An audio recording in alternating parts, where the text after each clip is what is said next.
पीछे हमने 2023 के अंदर मुकाम के अंदर एक 4 दिन की अंतर्राष्ट्रीय पर्यावरण संगोष्ठी की थी, जिसमें नेपाल से और बाहर से भी काफ़ी लोग आए थे और पूरी बाहर से डेलीगेशन आया।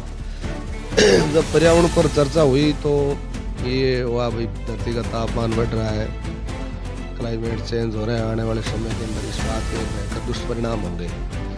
तो संकल्प करके हम आए भाई हमें जो है ये लड़ाई लड़नी है। एक दिन हमें सूचना या जैमल सर जो एक कई प्लांट लग रहा है वहाँ की मिली, वहाँ सूचना मिली तो हम गए वहाँ 3-4 बार गए। रात को 11-12 बजे कटाई शुरू करते हैं, प्रशासन को साथ में लेके गए। और वो जो सूचना देने वाले थे पता नहीं उनको जो कंपनी वालों को पता चल गया क्या हुआ, उन्होंने सूचना देनी बंद कर दी। पीछे काफ़ी घट गई नौखा दैया के अंदर जो कोई घाट थे किस तरह। मैंने उनको फ़ोन किया, मैंने कहा कि आपके यहाँ काफ़ी प्लांट आ रहे हैं, हमें जो है खिलाड़ियों की लड़ाई लड़नी है, तो आप इसमें सहयोग करो और हमें प्रॉपर सूचना जो है कटे उस वक्त देनी है। तो उन्होंने कहा कि हमारे जो है खेत के पास में ये प्लांट जो आ रहा है वहाँ बहुत ज़्यादा खिजड़ियाँ है और हम जो है आप समाज से बात कर लो और हम वहाँ पूरी आपकी मदद करेंगे। तो फिर ये बात तय हो गई। तय होने के बाद में 2-3 महीने बाद में क्या है कि यहाँ एक दिन कोई खेजड़ी कटाई उन्होंने शुरू की। तुरंत उन्होंने फ़ोन किया, हमने जो है प्रशासन को फ़ोन किया और रातों रात रुक गई उसने। प्रशासन के पास जाते तो प्रशासन कहता है साहब हम तो 100 रुपये जुर्माना कर सकते, इसके अलावा हमारे पास कोई सज़ा नहीं।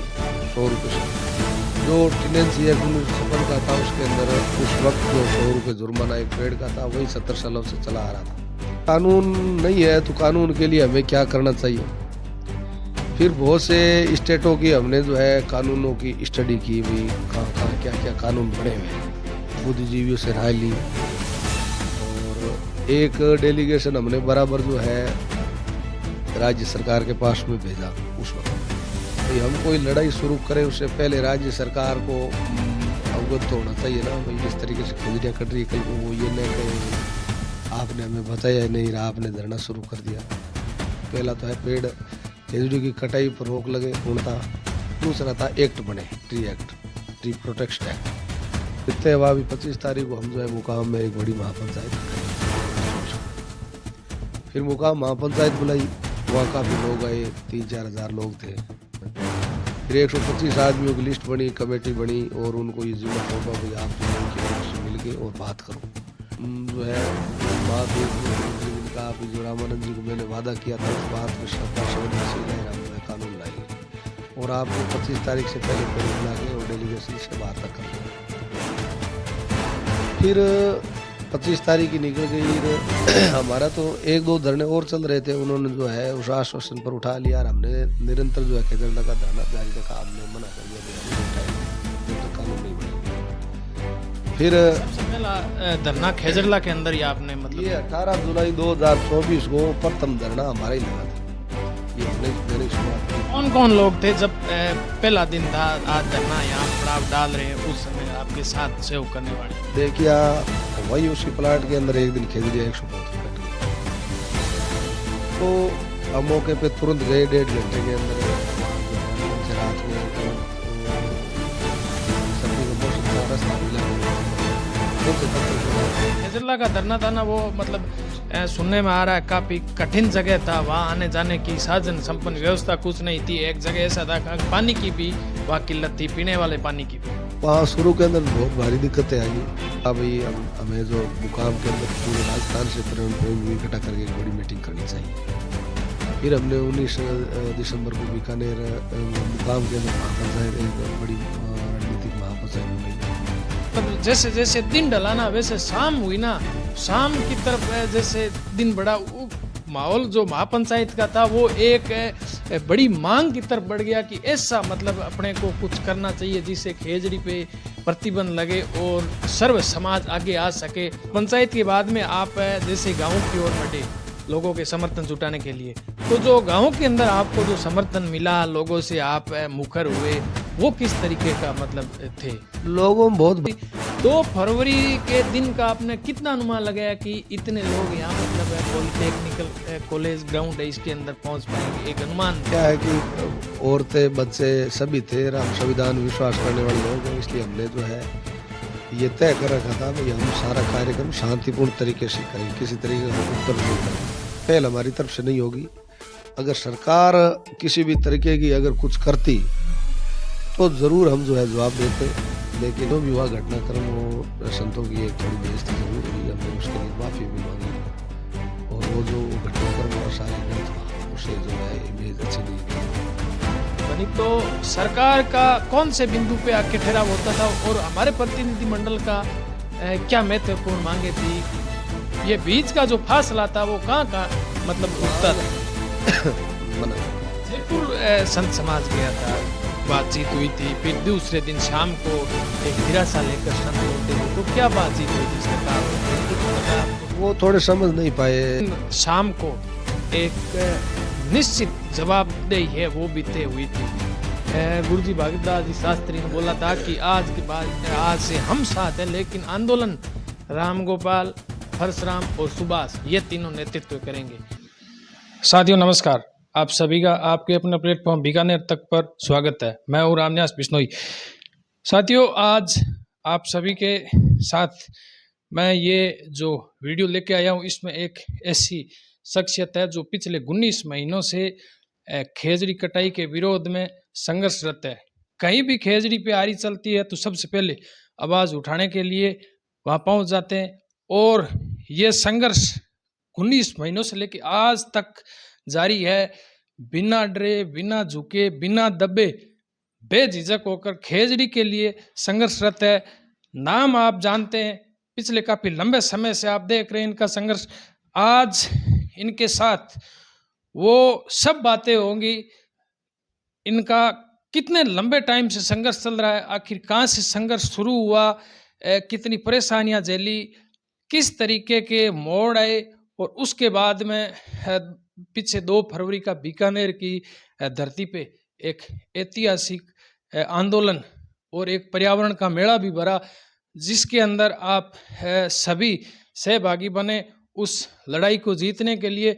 उस लड़ाई के अंदर भी बेखौफ होकर उस लड़ाई के अंदर अपनी जिम्मेदारी है उसका निर्वहन किया और एक आंदोलन में संयोजक के तौर पे भूमिका निभाई राम गोपाल जी बिश्नोई। राम गोपाल जी बीकानेर तक पर आपका बहुत बहुत स्वागत। धन्यवाद रामन्यास जी। राम गोपाल जी, आज वो सब बातें आपसे कहीं न कहीं ऑडियंस जाननी चाहती है, मैं भी जानना चाहता हूँ कि आपका संघर्ष जो खेजड़ी कटाई है उनको लेकर कब शुरू हुआ, किस दिशा में शुरू हुआ और सबसे पहला जो संघर्ष है वो कब शुरू किया, किस जगह से शुरू किया? देखिए संघर्ष तो वैसे मैं कॉलेज के समय में छात्र राजनीति में था। अपने बारे में बता दीजिए, संघर्ष से पहले क्यों? डूंगर कॉलेज में चुनाव भी लड़ा, मैं छात्र संघ उपाध्यक्ष भी रहा और वहाँ फीस वर्दी आंदोलन, बड़े बड़े आंदोलन मैंने किए थे, सरकारों को झुकाया था और संघर्षों का अनुभव भी है। किसान आंदोलन में 13 महीने बैठ रहा है, धरना लगे था। पीछे हमने 2023 के अंदर मुकाम के अंदर एक 4 दिन की अंतर्राष्ट्रीय पर्यावरण संगोष्ठी एक रखी थी, जिसमें नेपाल से और बाहर से भी काफ़ी लोग आए थे और पूरे बाहर से डेलीगेशन आया। जब पर्यावरण पर चर्चा हुई तो ये हुआ भाई धरती का तापमान बढ़ रहा है, क्लाइमेट चेंज हो रहा है, आने वाले समय के अंदर इस बात के भयंकर दुष्परिणाम होंगे। तो उस दिन हमने संकल्प किया भाई बीकानेर के अंदर भी हम जो है पिछले काफ़ी समय से जो है सोलर प्लांट वाले खेजड़ियाँ काट रहे थे, रुक नहीं रही थी। तो संकल्प करके हम आए भाई हमें जो है ये लड़ाई लड़नी है। तो एक दिन हमें सूचना यहाँ जयमल सर जो एक कई प्लांट लग रहा है वहाँ की मिली, वहाँ सूचना मिली तो हम गए वहाँ 3-4 बार गए। रात को 11-12 बजे ये कटाई शुरू करते हैं, प्रशासन को साथ में लेके गए और वो जो सूचना देने वाले थे पता नहीं उनको जो कंपनी वालों को पता चल गया क्या हुआ, उन्होंने सूचना देनी बंद कर दी, पीछे काफ़ी खेजड़ियाँ कट गई।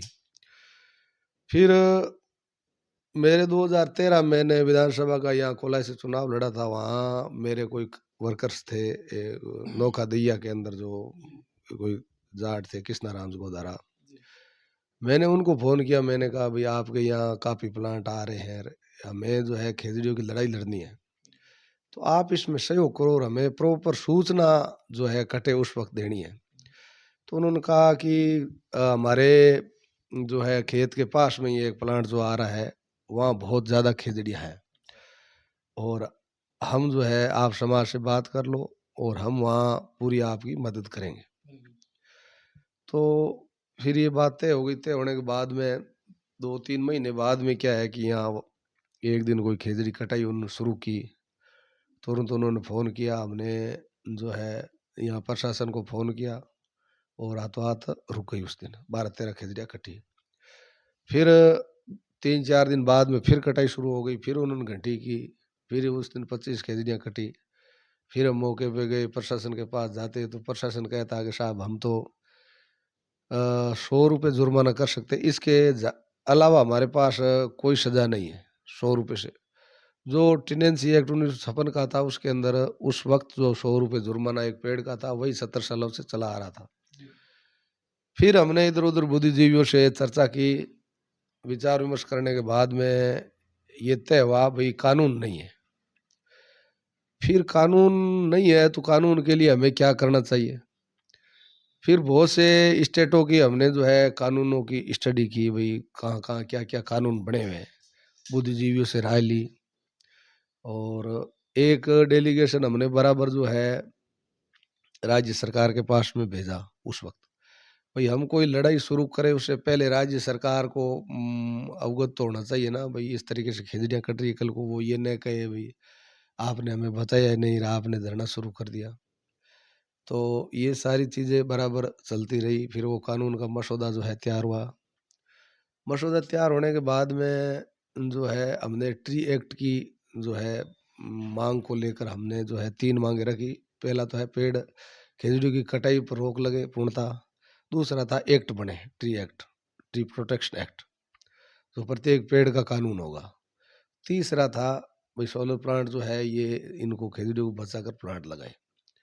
इन 3 मांगों को लेकर हमने ये मसौदा तैयार किया। फिर एक दिन फिर सूचना वहाँ आई कि खेजड़ियाँ कट रही है, यहाँ कलेक्टर की जन सुनवाई चल रही थी, तो हमने कलेक्टर को मैंने कहा भाई हम वहाँ मौके पे जा रहे हैं और वहीं धरना लगाएंगे, अगर कोई जान माल का नुकसान होगा तो ये सारी आपकी जिम्मेदारी होगी।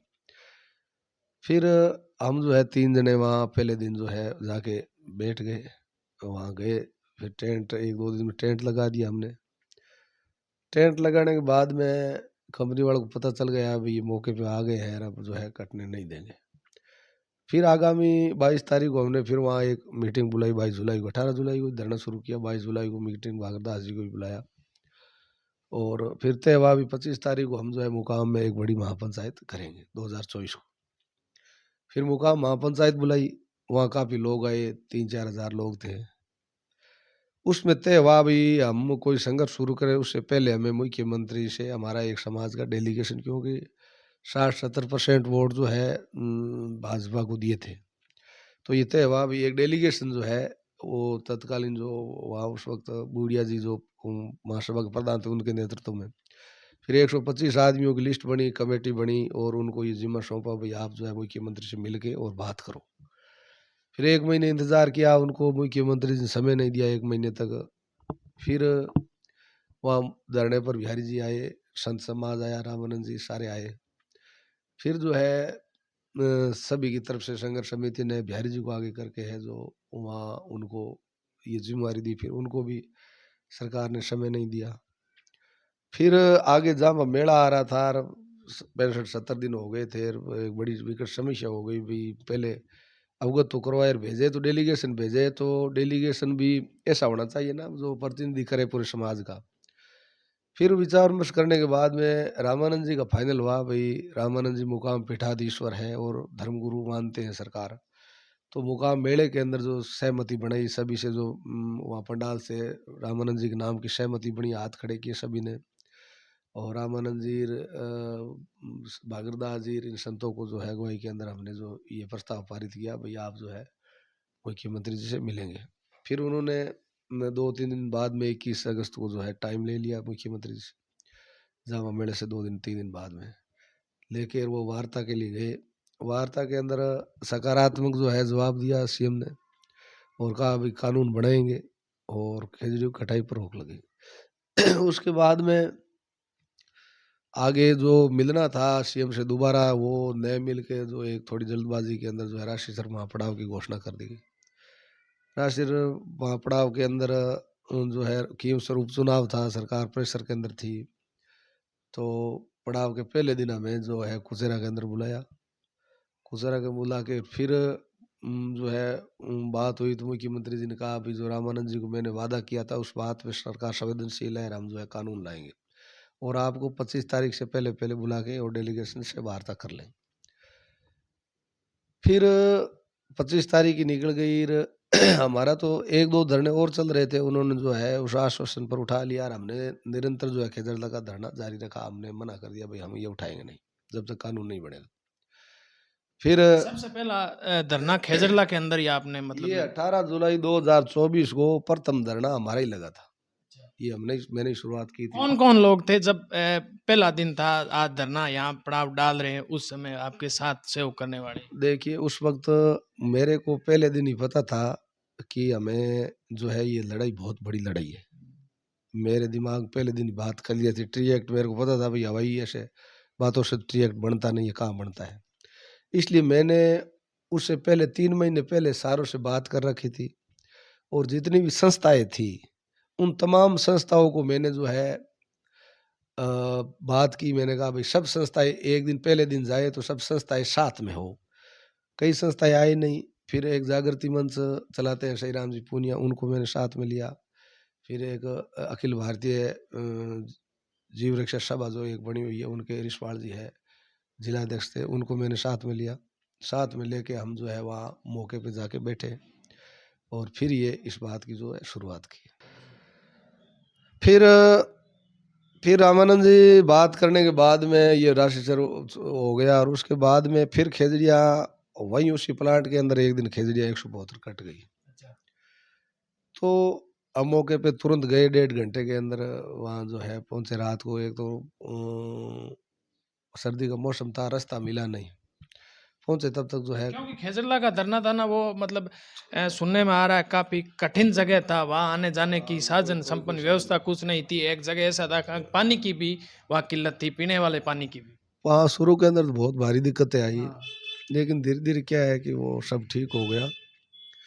फिर जो है 172 खेजड़ियाँ कटी, तो उसके आक्रोश में हमने जो बीकानेर बंद की शुरुआत की। बीकानेर बंद के बाद में हमने जो 19 जनवरी को जोधपुर बंद कराया, फिर 29 जनवरी को सांसौर बंद करवाया। फिर आगे हमने है जो बाड़मेर है, जैसलमेर है, हाँ फड़ौदी, नागौर, ये इस तरह के उत्तरी राजस्थान के सारे हैं जो जिले हमने। जैसे जैसे ये लड़ाई बड़ी होती गई और साथ सहयोग भी तो मिलने लगा था ना क्या? खूब खूब देखो, जैसलमेर, बाड़मेर, खूब लोगों ने जोधपुर के अंदर भी बहुत बढ़ चढ़ के हिस्सा लिया। आम तमाम 36 कौम ने जो दुकानदार स्वतः ही हमारा है जो सहयोग किया। भाई मुद्दा अच्छा है, जनहित का मुद्दा है, प्रकृति से जुड़ा हुआ मामला है, तो इसलिए सभी ने जो है हमारा बहुत अच्छा सहयोग किया। और उससे एक जो राशि सर पड़ाव के अंदर जो निराशा लोगों के अंदर आई थी, भाई ये तो जो है आगे सरकार के दबाव में आ गए, ये हो गया, तो फिर वो एक जो नैरेटिव लोगों के अंदर सेट हो गया था वो निकल गया, और वापस जो है जनता के अंदर उत्साह। राशि सर जो महापड़ाव था वो डालने की तैयारी में ही था, और उससे एक दिन या एक दिन बाद में वो पड़ाव स्थगित हो गया। बोले सरकार ने हमारी सुन ली है, ऐसी बातें हाँ निकल वो रही थी। बिल्कुल जो है इससे वातावरण एक बार बहुत खराब हुआ। लोग आने के लिए तैयार हो गए थे, बसों में बैठ गए थे, फिर जो है अचानक वो होने की वजह से क्या है कि काफ़ी लोगों को नाराज़गी भी झेलनी पड़ी। हम जब दोबारा बंद करवाने के लिए गए तो वो बातें बहुत सी हमारे सामने गांव के अंदर लोगों ने नाराज़गी व्यक्त की, और वो फिर धीरे धीरे बंद के अंदर शामिल हुए। और फिर वहाँ के लोकल लोग शामिल हुए तो उन्होंने इसको अपना आंदोलन समझ लिया।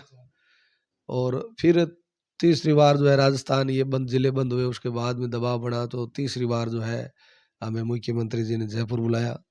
अब की बार जो है 17-75 लोगों का डेलीगेशन जो है, तमाम जो विधायक थे ये कितने तारीख की बात है लगभग जयपुर आपको बुलवाया था? ये अगस्त के अंदर 25 के अंदर 25 अगस्त के लगभग की बात थी।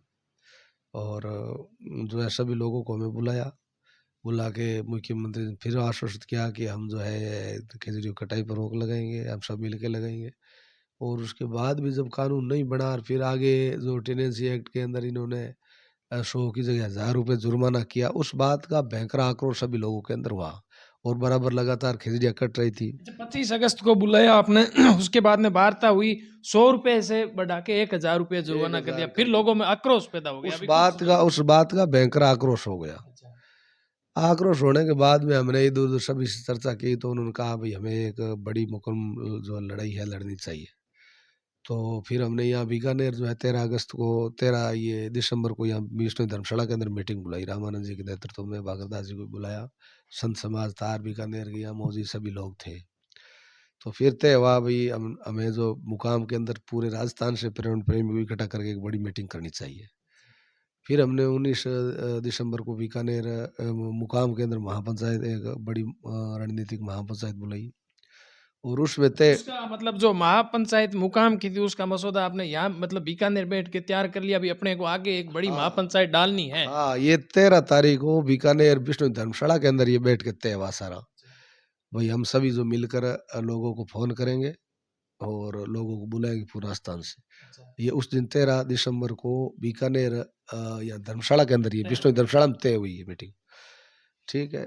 और फिर उसके बाद में ये मुकाम वाली महापंचायत के बाद में आगे 2 फरवरी को बीकानेर के अंदर महापड़ाव की जो घोषणा हुई, उसके लिए हमने गांव-गांव जो ढाणी-ढाणी जाके गाँव में पर्चा उसमें भी महापड़ाव के अंदर देखने के लिए कई मोड़ मिले थे, लेकिन एक तरफ से मतलब जैसे जैसे दिन ढला ना वैसे शाम हुई ना, शाम की तरफ जैसे दिन बढ़ा, माहौल जो महापंचायत का था वो एक बड़ी मांग की तरफ बढ़ गया कि ऐसा मतलब अपने को कुछ करना चाहिए जिससे खेजड़ी पे प्रतिबंध लगे और सर्व समाज आगे आ सके, ऐसा हमारे को एक दिन तय करना है।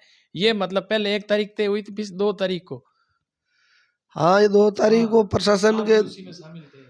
2 तारीख तक प्रशासन को ये था भाई कुछ नहीं 5-4 हज़ार लोग आएंगे, इनको ये जो कुछ लोग इनको कह रहे थे। लेकिन जैसे-जैसे 2-3 बजे तक जो है लोगों का हुजूम जो है पूरे राजस्थान के अंदर 2 लाख से ज़्यादा लोग पहुँचे। फिर सरकार के गाँव के अंदर मैं आपको रामगोपाल जी पूछना चाहूँगा, उस महापंचायत के बाद में आप जैसे गाँव की ओर बढ़े, लोगों के समर्थन जुटाने के लिए, तो जो गाँव के अंदर आपको जो समर्थन मिला, लोगों से आप मुखर हुए, वो किस तरीके का मतलब थे? लोगों में बहुत भारी उत्साह था। जैसे ही पता चलता भाई पर्यावरण की टीम आ रही है, तो स्वतः ही गाँव जो है सूचना मिलते ही इकट्ठा हो जाता और वो गाँव से ही तो हमें पता चला ना भाई बहुत भारी लोग आएँगे। राजस्थान तो पूरा था ही था, हरियाणा से बहुत भारी संख्या में लोग आए, पंजाब से भी लोग आए और यहाँ बीकानेर के आस-पास के नज़दीक के जितने भी गाँव थे, उन तमाम गाँवों के 36 कौम के लोगों ने बहुत भारी बढ़-चढ़ कर जो हिस्सा लिया। ये बहुत एक ऐतिहासिक बात थी कि 36 कौम ने भी हमारा बहुत अच्छा सहयोग किया है। फिर बात 2 फरवरी की करते हैं रामगोपाल जी। 2 फरवरी के दिन का आपने कितना अनुमान लगाया कि इतने लोग यहाँ मतलब पॉलिटेक्निकल कॉलेज ग्राउंड है इसके अंदर पहुँच पाएँगे? एक अनुमान। हमारी जो उम्मीद थी उससे डबल लोग आए। अच्छा। हमारी ये उम्मीद ज़रूर थी भई लाख के आस-पास लोग आएँगे। 60-70 हज़ार का 70 हज़ार का तो हमने कोई खाने की व्यवस्था कर रखी थी। लेकिन हमारी उम्मीद से डबल लोग आए। बहुत भारी संख्या में आए। फिर मतलब उस दिन एक लोगों के अंदर एक ऊर्जा दिखी, मतलब इतने भारी तादाद के अंदर बीकानेर की धरती पे शायद पहला ऐसा मेला था जो पर्यावरण का मतलब 1 लाख प्लस लोग थे और उन सभी लोगों की मतलब बात करें तो उनके अंदर एक ऐसा माहौल था कि निर्णय ऐसा लो कि अपने को या उस पार या इस पार खेजड़ी स्वतः कटाई बंद हो, आज चाहे कुछ भी करना पड़े हम करने के लिए तैयार है। और मंच की तरफ से लोगों की साथ रणनीति भी बन रही थी, यह सब भी उस टाइम हो रहा था। हाँ, लोगों का मूड आर-पार की लड़ाई का था, लेकिन क्या है कि औरतें, बच्चे सभी थे और हम संविधान में विश्वास करने वाले लोग हैं, इसलिए हमने जो है ये तय कर रखा था भई हम सारा कार्यक्रम शांतिपूर्ण तरीके से करेंगे, किसी तरीके का हम उपद्रव नहीं करेंगे। पहल हमारी तरफ से नहीं होगी। अगर सरकार किसी भी तरीके की अगर कुछ करती, तो ज़रूर हम जो है जवाब देते, लेकिन ये हमने पहले से तय कर रखा था भई हमें किसी भी प्रकार से हमें उपद्रव नहीं करना है। फिर 2 तारीख को पॉलिटेक्निकल कॉलेज ग्राउंड के अंदर लोगों को इकट्ठा वहाँ मतलब बुलाने का एक निर्णय था कि लोगों को यहाँ रखना है। फिर मतलब बिश्नोई धर्मशाला तक उस ग्राउंड से धर्मशाला तक की रणनीति कब बनाई थी भी अपने को वहाँ जाके पड़ाव डालना है? वो कुछ नहीं वो तो टेंट पहले ही लगा रखा था हमने। अच्छा। पूरी प्लानिंग थी हमारी पहले अच्छा। की, सारी थी। शाम को 4 बजे हमें निकलना था, लेकिन जो है कुछ लोगों ने जो है आग लगाने की मन से जो बात की ना, हम्म। और सरकार के इशारे पर, तो हम्म। हमें ये बात समझ में आई भाई हमें इस बार ये उपद्रव करने के मूड में है और हम थोड़ा रुक के जाएंगे। अच्छा। तो इसलिए वो फैसला हमने थोड़ा 2 घंटे डिले इसलिए किया, अच्छा। क्योंकि जाते ही अगर उपद्रव करते तो हमारा आंदोलन जो है उस वक्त फेल कर देते, हाँ। और हमें सारा कार्यक्रम शांतिपूर्ण तरीके से करना था। हमारी तरफ से किसी तरीके की हम पहल करने वाले नहीं थे। सरकार उकसाती, किसी तरह की बाधा डालती, तो हम उस बात का जवाब देते। फिर 3 तारीख की 3 फरवरी की सुबह आती है। उस दिन मतलब वहाँ यहाँ बिश्नोई धर्मशाला के आगे महापड़ाव डाला और फिर आमरण अनशन पे एक निश्चित था कि मतलब 363 लोग आमरण अनशन पर बैठे साधु सहित। तो फिर उस दिन का मतलब क्या रहा? हाँ, वो उस दिन बिठाते तो 5,000 लोग भी बैठ जाते, लेकिन हमने मना किया। 500 कुछ लोग बैठे आमरण अनशन पर, और उन्होंने सोते ही क्या है कि पानी छोड़ने की घोषणा, पानी जो पीने की घोषणा थी वो बंद करने से थोड़ा दिक्कत तो ज़रूर हुई। वो थोड़ा रहते तो हमारे पास में 5-4 दिन और जो है हमारे को मिल जाते, उस सरकार को वार्ता के लिए हम इतने नहीं आते दबाव में। तो क्योंकि हम ये भी नहीं चाहते थे भाई कोई किसी तरीके की जनहानि हो, और एक दिन अगर हम और डिले करते तो ज़रूर जनहानि हो जाती। हमारे पास में ताकत थी, जनता थी, तो हम जो है इतना हमारे पास कोई, भाई हम कोई आंदोलन फेल तो हमारा हो नहीं रहा था। आगे मुकाम मेले का भी हमें पता था, सारी रणनीति हमने पहले से तैयार करके ही हमने ये समय चुना था। इसलिए पूरी प्लानिंग थी हमारी, रणनीति थी पूरी की पूरी, और उस वजह से ही सरकार को इस बात का पता चल गया भाई ये पूरी प्लानिंग से, रणनीति से, और पूरे एकदम जो है कानून बनाने के मूड में आए हैं, तभी सरकार जो है प्रेशर के अंदर आई। रामगोपाल जी वो मतलब जो आमरण अनशन शुरू हुआ अपने मतलब 3 तारीख को 3, 4, 5 तारीख तक आमरण अनशन चला। 5 तारीख की मतलब सरकार के प्रतिनिधिमंडल की एंट्री हो गई थी आंदोलन के अंदर। आ पहुंचे थे, लेकिन उस दिन कुछ बातें बनी नहीं। वो 2 संभा का बोल रहे थे, लेकिन जैसे जैसे मतलब दिन ढला वैसे वैसे वो बातें लोगों को मंजूर नहीं हुई। तो फिर शाम को मतलब आंदोलन ने एक नया, क्योंकि सभी लोगों के अंदर एक तरह से मतलब एक गुस्सा भी था, क्योंकि मांगे 2 सभा की क्यों, हम तो पूरे राजस्थान की बात करते हैं। तो उस दिन का क्या मतलब है? हाँ, एक उम्मीद उम्मीद लोगों में जरूर थी भाई आज आ रहे हैं ना कुछ फैसला हो जाएगा। फैसला नहीं होने से थोड़ी एक बार निराशा जरूर आई लोगों में, आक्रोश भी बढ़ा सरकार के प्रति। और फिर वो धीरे धीरे क्या है कि फिर सरकार भी सरकार को ये फिर मैसेज था भाई ये 5-4 दिन थक कर भाग जाएंगे। लेकिन जैसे जैसे जो जनसंख्या बढ़ती गई धरने में, फिर आंदोलनकारी, एक मिनट और चाहूँ, फिर 5 तारीख को माहौल गर्म हो गया था आंदोलन का। मतलब सुभाष जी वगैरह, आप वगैरह जो संयोजक थे, आप आगे निकले। फिर आंदोलन को आपने किस तरीके से मतलब संभाला? किस तरीके की राजनीति सॉरी रणनीति मजबूत की नहीं थी? वो संतों वाला काम जो है, संतों की ऐसी कोई मंशा नहीं थी। संतों का ठीक हम बैठ के उसको कंट्रोल भी कर सकते थे, संत हमारे साथ ही थे, कहने में ही थे उस वक्त। लेकिन जो भी हुआ घटनाक्रम, वो संतों की एक थोड़ी बेइज्जती जरूर हुई, हमने उसके लिए माफ़ी भी मांगी। और वो जो घटनाक्रम हुआ सारा ही गलत हुआ, उसे जो है इमेज अच्छी नहीं गई। इसलिए और संत कोई हमारे से भाई अलग जाके कोई डिमांड नहीं कर रहे थे। एक बार ये था भाई वो आमरण अनशन की बात थी सिर्फ, अब वहाँ पड़ाव खत्म करने की नहीं थी। भाई आप ये लिखित तुम दे दो तो हम आमरण अनशन खत्म कर देंगे, सिर्फ पड़ाव चलता रहता।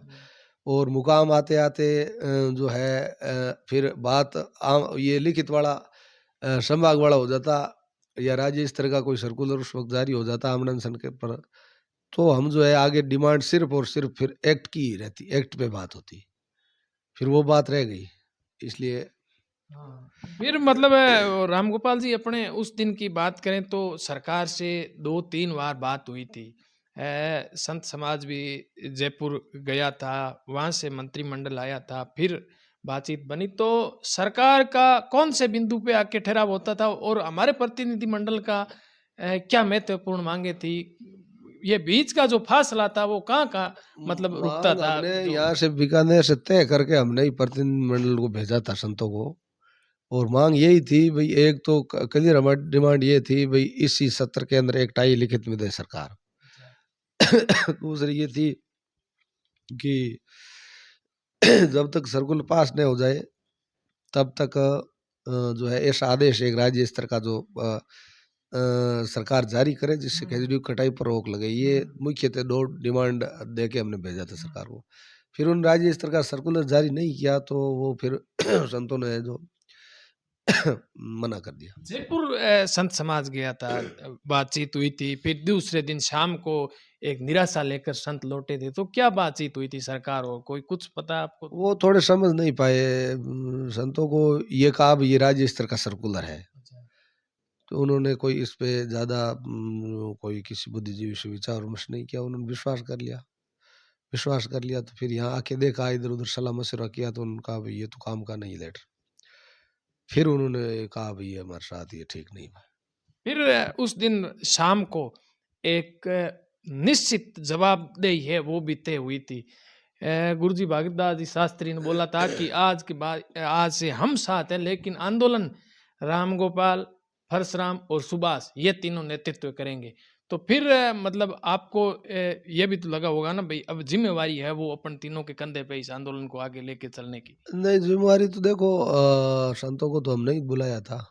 जिम्मेवारी तो पिछले 19 महीनों से हम चला रहे थे, हमारे पर ही थी और कर ही रहे थे। संतों का तो हमने, लेकिन जिम्मेदारी के अंदर एक नई जिम्मेदारी हाँ वो हमने मुकाम के अंदर जो तय किया था भाई संत सानिध्य के अंदर जो है हम जो है लड़ाई लड़ेंगे। फिर संतों ने कहा भाई नेतृत्व जो है आप ही रखो। मुकाम के अंदर भी आपने बोला था कि अगर कोई जो पर्यावरण प्रेमी है तो इस मुहिम की अगुवाई करना चाहता है तो हम उसके साथ रहेंगे, आगे आओ, आपका स्वागत है, ये भी तो आपने। बिल्कुल मैंने खुली घोषणा ये की थी भाई, हमारे को कोई इसकी है नहीं। फिर सभी ने कहा भाई जो है आप तो अपनी जगह रखो, क्योंकि आप अब तक जो है इस मुहिम को यहाँ तक लेके आए हो, इसलिए आपको तो आगे रहना जरूरी है। इसलिए मैंने कहा ठीक है कोई बात नहीं। जो 12 तारीख को मतलब शाम को सरकार का प्रतिनिधि मंडल फिर आया आंदोलन पे बातचीत करने के लिए और लिखित में एक आश्वासन दिया, तो उस आश्वासन के बाद में आपकी मतलब पहली प्रक्रिया क्या रही उस शाम नहीं, मीटिंग में साथ में प्रक्रिया यही थी कि आम जनता के दिमाग में ये बैठ गया भी राज्य स्तर का सर्कुलर जारी हो जाए। सबकी डिमांड एक पहली जो कानून की नए होकर ये बन गई, हाँ। ये बन गई। फिर अगर मैं कोई ज़्यादा अड़ता या मैं कमेटी के बिना कोई सहमति के अगर मैं ये कहूँ भाई ठीक नहीं है, तो हमें सर्वसहमति बनानी थी। और आगे मुकाम वाला भी प्रेशर था, इसलिए सभी के राय मशवरे के अनुसार ही मैंने जो है महापड़ाव की स्थगित की थी, सहमति दी थी। अब रामगोपाल जी अपने बात करते हैं जब तक कानून आए, कानून आने तक जो इसकी एक निगरानी की जो है, निगरानी कैसे सुनिश्चित करोगे आप? केजरी कटाई एक तरफ से सरकार ने लिखित रूप में तो दे दिया, लेकिन ग्राउंड के अंदर क्या ये एक्टिव ही हो अभी तक आप? यहाँ ये बहुत कठिन काम है। और ये मुकाम मेले तक तो प्रेशर है। मुकाम मेले के बाद में ये फिर जो है हमें आशंका है भाई ये सोलर वाले जो है जैसे ही थोड़ा प्रेशर हटेगा राज से, ये वापस कोई कटाई शुरू कर सकते हैं, ऐसी सूचनाएं आ रही है। इसलिए ये बहुत ही कठिन काम है, क्योंकि रात को 12 बजे मान लो कहीं कट शुरू हो गए, हम यहाँ बीकानेर बैठे हैं, तो अब रात को एक तो सूचना मिलती नहीं है। और मिल भी जाए तो रात को यहाँ से 80 किलोमीटर इतने आदमी इकट्ठा करके रात को ले जाना बहुत मुश्किल काम होता है। फिर भी हम जो है प्रयास कर रहे हैं भी आसपास के लोग जो है इसमें अलर्ट रहे, इस तरीके तुरंत जो है टीमें पहुंचे, ये हमारा प्रयास है। रामगोपाल जी, पिछले 19 महीनों से आप इस मैदान के अंदर तत्पर रहे हो, जहाँ कहीं भी खेजड़ी की कटाई होती है वहाँ आपको तुरंत सूचना मिल जाती है और आप वहाँ पहुँच जाते हैं, तो ये सब किस तरीके से आप तैयारी में रहते हो? जहाँ मतलब फोन आया और तुरंत आप घटनास्थल पर पहुँच गए, ये कैसी तैयारी करके रखते हो आप? तैयारी तो क्या है, रात को फोन आता है तो यहाँ से जो है कोई 5-7 अपनी जो टीम है साथियों को साथ में लेके और इधर उधर जो भी पर्यावरण से जुड़े हुए लोग हैं उनको कह के वहाँ से रवाना होते हैं। प्रशासन के भी सहयोग कर लेते हैं, तो इस तरीके से है। और आगे हम जो है अगर फिर भी सरकार नहीं मानती है तो फिर आगे नए तरीके से हम रणनीति बनाएंगे, लेकिन खिलजी को नहीं कटने देगा। हमारे पास प्लान है आगे का। अगर सरकार फिर भी नहीं मानती है तो फिर आगे हम अपने स्तर पर भी जो कुछ ना कुछ करेंगे। कुछ रणनीति अगर आप बताना चाहो तो किस तरीके की रणनीति? आंदोलन स्थगित हुआ है, बंद नहीं हुआ अभी तक? नहीं स्थगित हुआ है। हमारा जो धरने दो अनुरोध ये पहले तय हो गया था। वहाँ वो जयपुर में भी ये वार्ता हो गई थी भी जब तक कानून नहीं बनेगा हमारे दोनों धरने चलते रहेंगे। तो इसलिए आंदोलन तो जारी है, खत्म हुआ ही नहीं है।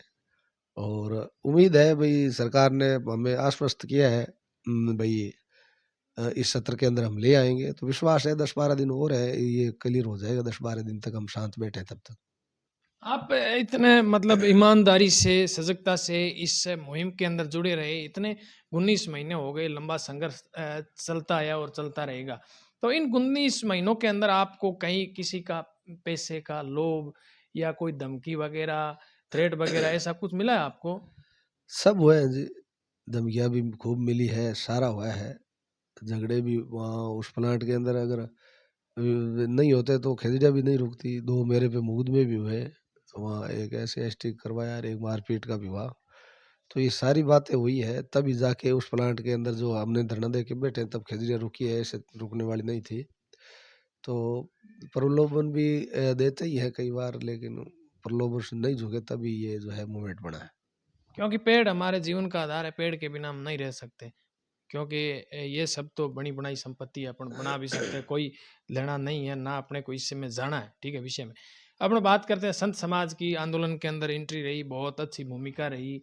तो संत समाज के लिए आप आज विशेष तौर से क्या कहना चाहोगे? देखो गुरु जी भागीरथदास जी जैसे 85 वर्ष की उम्र में, स्वामी सच्चिदानंद जी, आनंद प्रकाश जी, तमाम वो संत पीछे गांव के अंदर भी साथ में रहे और यहाँ 12 दिन का पड़ाव 11 दिन का पड़ाव रहा, उसके अंदर भी आपके साथ में डटे रहे। संतों का सानिध्य सहयोग अच्छा रहा। और हम भागीरथदास जी इस उम्र में भी हमारे साथ गांव गांव ढांड ढाणी जो है बहुत ही शानदार इनका जो है भूमिका रही। और इन्होंने सहयोग से ही इतना जो है ये लोग आ पाए। पूरी टीम वर्क था, इसलिए ये सारा संभव हो पाया। और जो आने वाला विनाश है बीकानेर के लिए बहुत ही जो है घातक होने वाला है, क्योंकि तापमान बढ़ेगा, बायोडाइवर्सिटी बिल्कुल तहस नहस हो जाएगी, पशुपालकों के लिए भारी नुकसान है। तापमान बढ़ेगा, यहाँ के लोगों को पलायन करना पड़ेगा। ऐसी बहुत सी दिक्कतें हमारे सामने आएगी। तो इसलिए अभी जनता समझ नहीं रही है इस बात का। आने वाले जो गंभीर खतरा है ये इनको जानकारी नहीं है, अज्ञानता की वजह से है जो ये मूक दर्शक बने हुए बैठे हैं। वरना बीकानेर की जनता जो है जागरूक हो जाए, सड़कों पर आ जाए तो किसकी मजाल है भी हमारे बिना सहमति के इस तरीके का विनाश करें। रामगोपाल जी, आपके साथ में 2 ताकतें और भी थी, एक परशुराम जी खोखर थे, एक सुभाष जी बाबू थे, उनके लिए क्या कहना चाहोगे? वो आप तीनों ने मतलब इस आंदोलन की संयोजक रहे, ठेठ तक कमान भी किया आपने। नहीं, परशुराम जी का देखो, राम सिंह जी का बड़ा परिवार है और उनका एक पूरे राज्य स्तर पर राम सिंह जी खूब काम किए हुए, तो उस बात का लाभ हमें भी मिला है। दूसरा, पूरी बहुत से लोग थे, बहुत सी टीम थी हमारे साथ, बहुत लोग जुड़े हुए थे तभी ये संभव हो पाया। 2 सवाल है लास्ट आप इस आंदोलन में अपन बात करें तो सोशल मीडिया का जो बल था वो आपको कितना मिला? क्योंकि सोशल मीडिया एक ऐसी ताकत है और ये एक तरह से मैं भी कहना चाहूँ मेरे विचार से तो ये आंदोलन बहुत सोशल मीडिया पे बहुत चला था। आपका इसको लेकर क्या कहना है? सोशल मीडिया ने ही इस आंदोलन को खड़ा किया है। सोशल मीडिया नहीं होता तो ये आंदोलन खड़ा नहीं होता। सोशल मीडिया बड़ी ताकत है, तुरंत कोई भी समाचार है तो वो हाथों हाथ पहुंच जाता है। अब आदमी मौखिक तो कहाँ जाके कहेगा, इसलिए सोशल मीडिया भी इस आंदोलन के अंदर अहम खड़ी रही है। कहीं न कहीं सरकार की नज़रें इस आंदोलन पर थी, क्योंकि मंत्री जी ने उस दिन शाम को भाषण दिए, उसने मतलब बोला, ऐसा बोला क्योंकि सरकार की 24 घंटे नज़रें भी थी सोशल मीडिया के माध्यम से। फिर ये आंदोलन बढ़ा तभी सरकार ने जो विधानसभा के अंदर एक्ट की घोषणा की है। और ये ताकत की वजह से, सभी लोगों के सहयोग की वजह से ये संभव हो पाया। 36 कौम ने हमारा सहयोग दिया और हमारे जो संघर्षों के लगातार हमारे साथ 19 महीने जो जुड़े रहे, उन तमाम लोगों की जो खून पसीने की जो मेहनत थी, उसी वजह से ही संभव हो पाया।